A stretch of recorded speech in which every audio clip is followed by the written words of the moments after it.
ദേ കണ്ടോ, ഇത് ഞാൻ ശ്രീദേവിക്ക് വേണ്ടി കൊണ്ടുവന്നതാ. കരയല്ലേ ശ്രീദേവി, ഇതെല്ലാം ശ്രീദേവിക്കുള്ളതാ.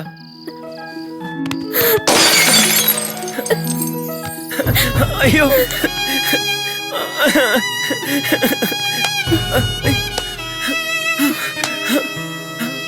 അയ്യോ, മിന്നാമിനുങ്ങ വന്ന് പിടിക്ക് ശ്രീദേവി, ഒന്ന് പിടിക്ക് മിന്നാമിനുങ്ങ. അയ്യോ അയ്യോ.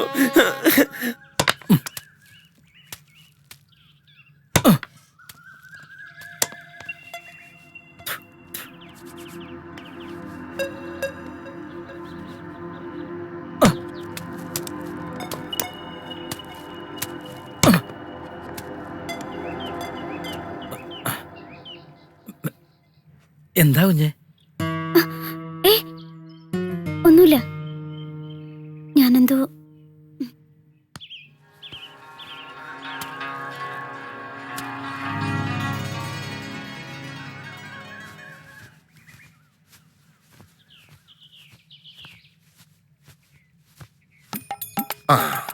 നാം ഇന്നലെ സൂചിപ്പിച്ച കാര്യത്തിനോട് എന്താ ശ്രീദേവിയുടെ അഭിപ്രായം? എന്ത് കാര്യം? അപ്പൊ ശ്രീദേവിക്ക് ഇന്നലെ ഒന്നും മനസ്സിലായില്ല? എനിക്കറിയാം ഉണ്ണിയെ കൊണ്ട് ഒന്നും സാധിക്കില്ല എന്ന്. ശ്രീദേവി, ഈ കാണുന്ന പോലെ ഒന്നും ആയിരുന്നില്ല ഉണ്ണി. ഇതൊക്കെ അവന് കിട്ടിയ ശിക്ഷയാ. എല്ലാരും ചേർന്ന് ശ്രീദേവിയെ ചതിച്ചതാ. ഉണ്ണിയുടെ പഴയ കഥകളെ കുറിച്ചൊന്നും ശ്രീദേവിക്ക് അറിയില്ലല്ലോ. ശ്രീദേവി അതറിയണം. അറിഞ്ഞാൽ കുട്ടി അവനെ വെറുക്കും. ജന്മനാ ബുദ്ധിവൈകല്യം സംഭവിച്ച ഒരാളല്ല ഉണ്ണി.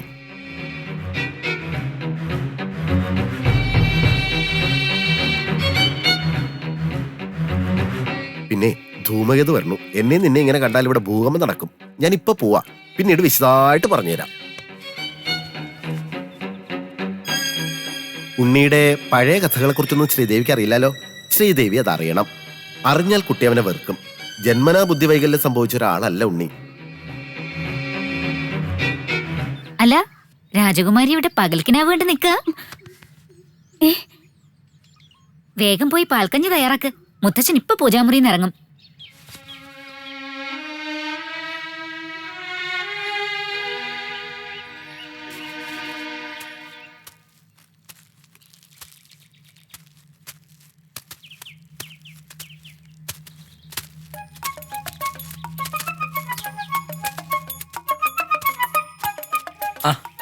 തിരുമേനി എങ്ങോട്ടാണാവോ? രാമനായർ കടയിലേക്ക് പോവാ. വരുന്നോ? ഇല്ല, കുഞ്ഞ് വെക്കോ. കണാറിന്റെ പണി തീർന്നിട്ടല്ലോ കുഞ്ഞ്. വെക്കോ. ടാറ്റാ. ഓ, പിന്നെ തിരുമേനി പോയോ?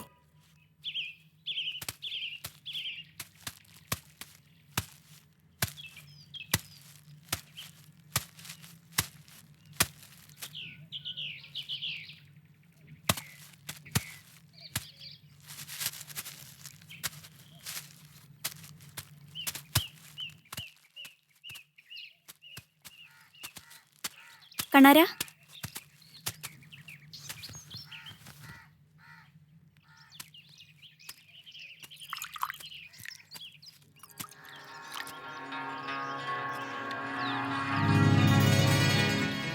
കണാര,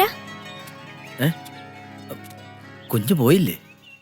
ഞാനൊരു കാര്യം ചോദിച്ചാ കണാര സത്യം പറയോ? ഉണ്ണിയേട്ടൻ എന്താ സംഭവിച്ചത്? ജന്മനാ ബുദ്ധിവൈകല്യം സംഭവിച്ച ഒരാളല്ല ഉണ്ണിയേട്ടനെന്ന് ഏട്ടൻ നമ്പൂതിരി എന്നോട് പറഞ്ഞു.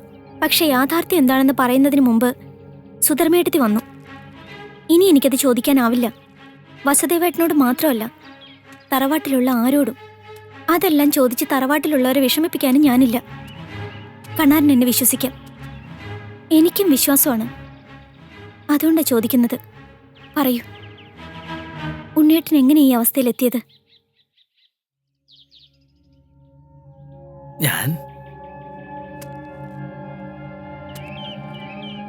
എല്ലാം ഞാൻ മനസ്സിൽ സൂക്ഷിച്ചോളാം. സത്യം ഞാൻ അറിഞ്ഞെന്ന് കരുതി ഒരബദ്ധം കണാരനുണ്ടാവില്ല. ഒരു ഭാര്യയുടെ അവകാശമല്ലേ അവളുടെ ഭർത്താവിനെ കുറിച്ച് അറിയേണ്ടത്. ഞാൻ പറയാം കുഞ്ഞ്. ഏതാണ്ട് 5 വർഷമായിട്ടുണ്ടാവും ഉണ്ണിക്കുഞ്ഞിങ്ങനെ ആയിട്ട്. അതിനു മുമ്പ് ഉണ്ണി നമ്പൂതിരി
നീ എന്താ ഈ കാണിച്ചത്?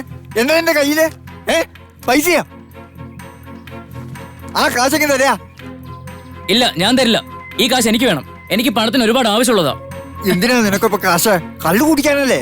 ഇതേ ഞാൻ അധ്വാനിച്ചുണ്ടാക്കിയതാ. ഇതുകൊണ്ട് വേണ്ട എന്റെ കൂട്ടാട്ടം. എന്താ ഇവിടെ എന്താ അച്ഛാ? ഭഗീരഥി, നിരീക്ഷിച്ച പോലൊന്നല്ല, ഇയാളിപ്പോ മോഷണം തുടങ്ങിയിരിക്കണു. എന്റെ അറേ കയറി കാശ് കട്ടെടുത്തു. അങ്ങോട്ട് മാറി നിൽക്കാം. മോനെ ഉണ്ണി, മാറണോ? നീ ഒരൊറ്റ ആള് കാരണ ഇവൻ ഇങ്ങനെയൊക്കെ ആയത്. കൊഞ്ചിച്ച് നാടിനും വീടിനും കൊള്ളരുതാക്കി. ഇല്ലത്തിന്റെ മാനം കെടുക്കാൻ പിറന്ന സന്തതി.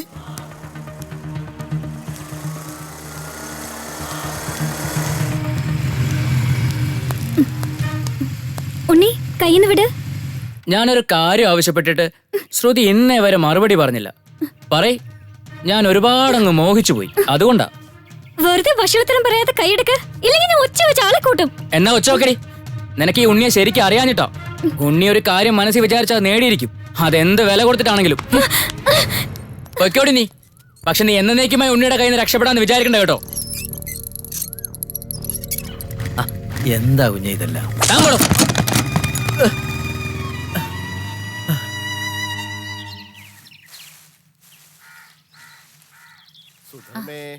ഉത്സവം കൊടിയേറാൻ നാളെ കുറിച്ചു ഏട്ടാ. കുംഭം 15 കൊടിയേറും. കുംഭം 15 എന്നൊക്കെ പറയുമ്പോ ഇനിയിപ്പോ 4-5 ദിവസമല്ലേ ഉള്ളൂ വാസേവ. അടുത്ത ബുധനാഴ്ച.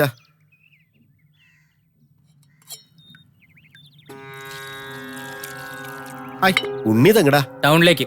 ഉണ്ണി, ഉത്സവം അടുത്തു. അമ്മയ്ക്ക് സുഖമില്ലാത്തോണ്ട് കീഴ്ശാന്തി അവധിയില്ല.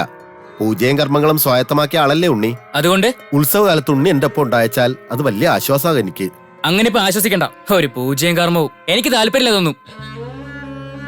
നീ അല്ലാണ്ട് ആരെങ്കിലും ഈ അസുരത്തിനൊക്കെ കൂടെ കൂട്ടാൻ നോക്കുവോ?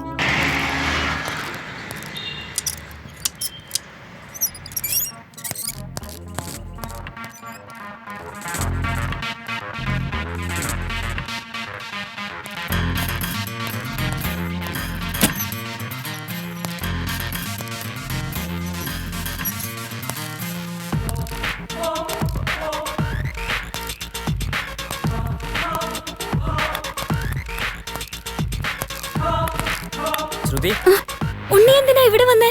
ഇവിടെ ആരുമില്ല. അറിയാം ഇവിടെ ആരും ഇല്ലാന്ന്. എനിക്കത് നല്ലോണം അറിയാം. അത് അറിഞ്ഞിട്ട് തന്നെ ഇങ്ങോട്ട് വന്നത്. അച്ഛനും ആങ്ങളെയും കളക്ടറേറ്റ് പോയതല്ലേ, പിന്നെ ഇവിടെ ആരാ ഉള്ളത്? ഉണ്ണി വേണ്ട, മര്യാദക്ക് പൊക്കോ. അതെ, ഞാനിവിടെ സമ്മതം ചെയ്യാൻ വന്നൊന്നുമല്ല. പോകാം. ഉണ്ണി വേണ്ട, വിട്.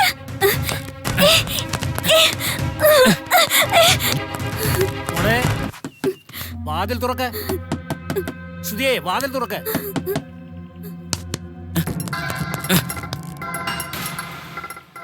ഇവിടെ നടന്നതൊന്നും നിന്റെ അച്ഛനും ആങ്ങളമാരും അറിയരുത്. അറിഞ്ഞാ കൊന്നുകളയും നിന്നെ ഞാൻ.